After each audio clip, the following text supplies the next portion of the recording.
Big Boss Marathi season 5 च्या success नंतर big Boss Marathi season 6 लवकरच येणार आहे। कारण बिग बॉसच्या मेकर्सने अपडेट दिली आहे की बिग बॉसचा जो नवीन सीझन आहे तो एप्रिल आणि मे च्या दरम्यानच प्रेक्षकांच्या समोर येणार आहे आणि यासाठी प्रेक्षक पण खूप जास्त एक्साइटेड आहे आणि मी स्पेशली खूप जास्त एक्साइटेड आहे बिग बॉस मराठी सीझन 6 साठी। पण त्यांच्या मनात एक प्रश्न वारंवार येत आहे, तो म्हणजे बिग बॉस मराठी सीझन 6 कोण होस्ट करणार आहे, रितेश देशमुख की महेश मांजरेकर। बघा, महेश मांजरेकरने बिग बॉस मराठीचे 4 सीझन होस्ट केले आणि 5वा जो सीझन होता तो रितेश देशमुख सरांनी होस्ट केला आणि आपल्याला माहिती आहे की बिग बॉस मराठी सीझन 5 खूप गाजला, खूप सुपर हिट पण झालेला, खूप जास्त टीआरपी त्या सीझनची होती ज्या सीझनला रितेश देशमुखांनी होस्ट केलं होतं। पण आताचा जो सीझन आहे जो लवकरच येणार आहे म्हणजे बिग बॉस मराठी सीझन 6 तो कोण होस्ट करणार आहे। सोर्स द्वारे हेच माहिती होत आहे की बिग बॉस मराठीचा जो 6वा सीझन आहे तो परत एकदा रितेश देशमुख होस्ट करणार आहे। हो, खरं ऐकलं, बिग बॉस मराठीचा जो नवीन सीझन आहे म्हणजे सीझन 6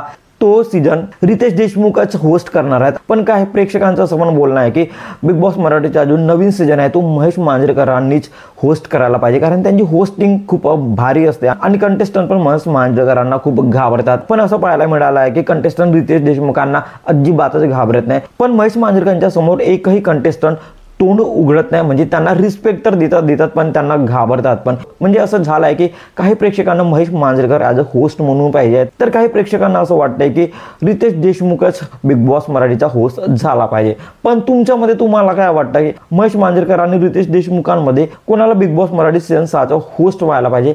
कमेंटमध्ये नक्की सांगा आणि अशाच इंटरेस्टिंग व्हिडिओसाठी भावाच्या चॅनलला सबस्क्राईब करा, शेअर करा। Thank you so much.